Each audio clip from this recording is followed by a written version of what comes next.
Yeni videodan herkese selamlar. Bu videoda sizlerle birlikte CRT TV'lerde oluşan arızalardan biri olan vertikal sorununu ele alacağım. Şu an ekranda görmüş olduğunuz arızayla karşılaştığınızda basit bir şekilde ölçme metoduyla arızanın tespitini ve giderilmesini anlamak için bu videoyu sonuna kadar izlemenizi tavsiye ediyorum.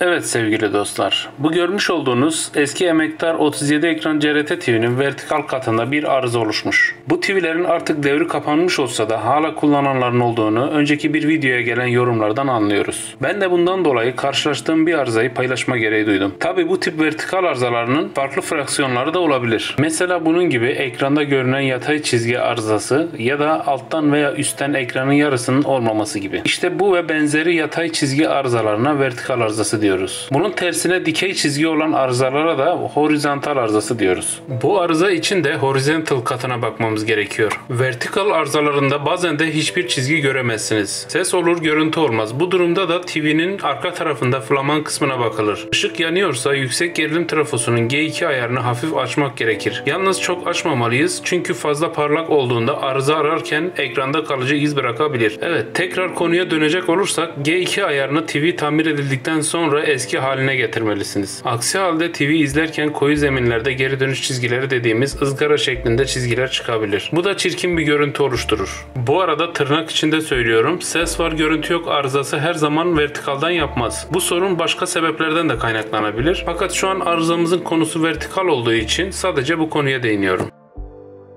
Evet, şimdi tamir işlemine başlamak üzere TV'nin kapağını açıyoruz.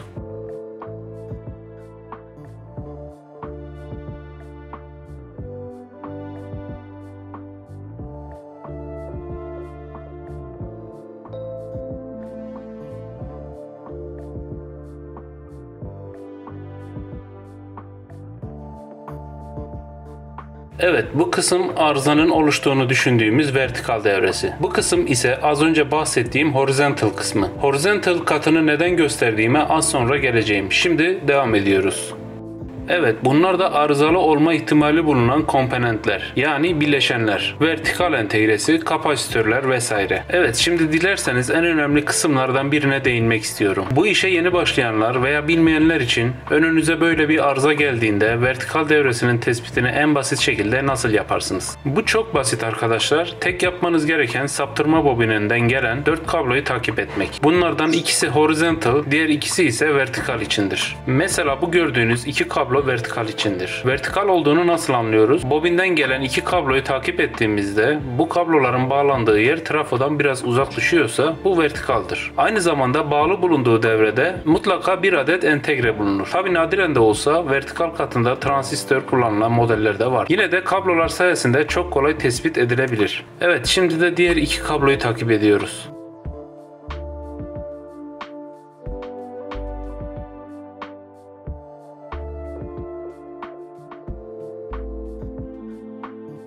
Görmüş olduğunuz gibi bunlar da EHT trafosunun tam dibinde. Yani vertikal ile ilgili arıza aradığımızda yanlış yerde aramayalım diye bunu belirtmek istedim arkadaşlar. Az önce horizontal katına değinmemin sebebi de budur. Evet, az önce değindiğimiz bileşenlere bir kez daha göz atıyoruz. Az önce ne demiştik? Vertikal devresinde bozulacak muhtemel bileşenler bunlar demiştik. Peki olası bir vertikal arızası ile karşılaştığımızda kesin olarak bu bileşenlerden biri veya birkaç arızalı diyebilir miyiz? Tabii ki hayır. Çünkü bu bileşenlerin belirli bir voltajda çalışması lazım ki görevini tam olarak yerine getirebilsin. Eğer bunların besleme akımı eksik veya hiç gelmiyorsa yine aynı hatayı verecektir. Bunun için devredeki malzemeleri kontrol etmeden önce olması gereken voltajı kontrol etmemiz elzemdir. Evet, vertikal voltajını kontrol etmek için dijital avometreyi voltaj kademesine alıp cihazı fişe takıyorum. Vertikal devresinin çalışma voltaj aralığı cihazın modeline göre değişmekle beraber ortalama 20 ile 25 volt arasında olması gerekmektedir. Bu voltajın kontrolünü entegrenin pinlerinden yapıyoruz. Evet, görmüş olduğunuz gibi vertikale gelen voltaj sadece 16 volt. Buraya olması gerekenden daha az voltaj geldiği için vertikal devresini suçlayamayız. Bu durumda bakmamız gereken yer vertikali besleyen besleme çıkışlarıdır. Burada hemen ammetrenin voltaj kademesini yükseltip SMPS katındaki ana çıkış voltajına bakıyoruz. Bu çıkışta bulunan kapasitörün artı ayağından voltajı ölçüyoruz. Evet, görüldüğü üzere besleme çıkış voltajı sabit çıkmıyor. Genelde 80 volt civarında oynamalar yapmakta olup bazen 200 volta kadar çıkıyor. Normalde ölçüm yaptığım yerdeki voltajın 100 ile 115 volt arasında sabit olarak çıkması gerekirken düzensiz oynamalar yapıyor. Bu da arızanın nereden kaynaklandığını bize gösteriyor.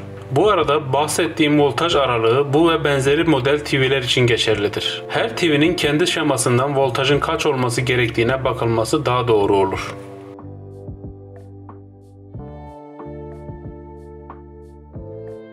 Evet, voltaj düzensizliği olduğunda ilk bakacağımız bileşenler kondansatörlerdir. Çünkü elektrik enerjisini içerisinde depolayıp istenilen düzeyde yayma görevi gördüğü için herhangi bir voltaj düzensizliğinde ilk şüpheleneceğimiz malzeme bunlar olmalıdır. Diğer adıyla kapasitör dediğimiz bu kondansatörleri gözle kontrol ettiğimizde bazen üstten şişki olduğunu görürsünüz. İşte bu şişme durumu kondansatörün kesin olarak arızalı olduğu anlamına gelir. Ancak her kondansatör arızalı olduğunda şişecek diye bir şey yok. Diğer videolarda da anlattığım gibi bazen hiç belirti vermez. Sadece ölçümle tespit edilir. Şişme sebebine gelince bu olayın gerçekleşmesi genellikle ya aşırı gerilime ya da aşırı ısınmaya bağlıdır.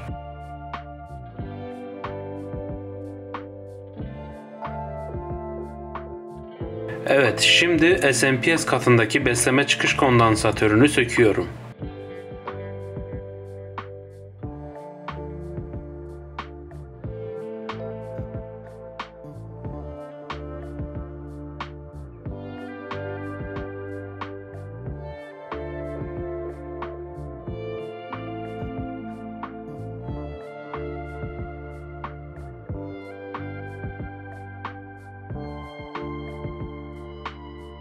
Bu söktüğüm kondansatör 100 mikrofarada 160 voltluk bir kondansatördür. Bunu ölçmeye gerek duymadan değiştireceğim. Çünkü bazı emareler bundan yapabileceğini gösteriyor.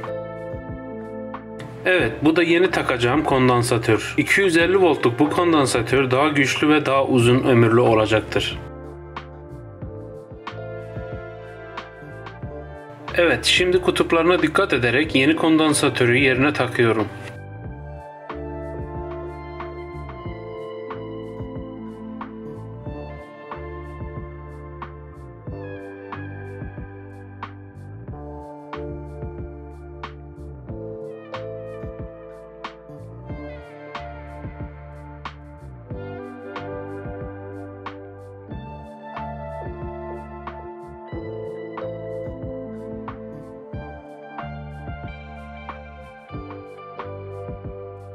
Evet, şimdi TV'nin fişini takıp besleme voltajını tekrar ölçüyorum.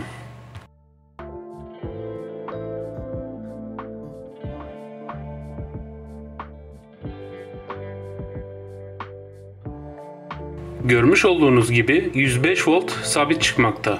Yani arıza giderilmiş görünüyor. Şimdi bir de vertikal voltajını ölçelim. O da gördüğünüz gibi 22 volt sabit. Yani düzelmiş.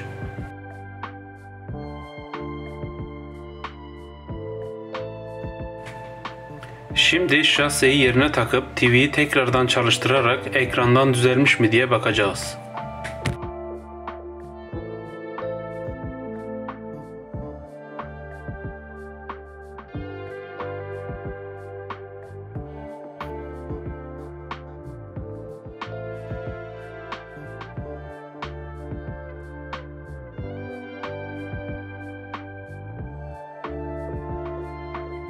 Evet, görmüş olduğunuz gibi TV'nin görüntüsü normale döndü. Şu an yayın verme imkanım bulunmadığı için ekranı karlamalı izliyorsunuz. Yayın verildiğinde normal şekilde çalışacaktır. Bununla birlikte bir videonun daha sonuna gelmiş bulunuyoruz. Umarım bu video faydalı olmuştur. Faydalı bulduysanız beğenerek ve yorum yaparak belirtebilirsiniz. Bu kanalı ilk kez ziyaret ediyorsanız bu kanalda faydalı olabilecek içerikler paylaşmaktayım. Belki içinize yarayabilecek bir şeyler bulabilirsiniz. Bunun için abone olup bildirim zilini açmanız yeterli olacaktır.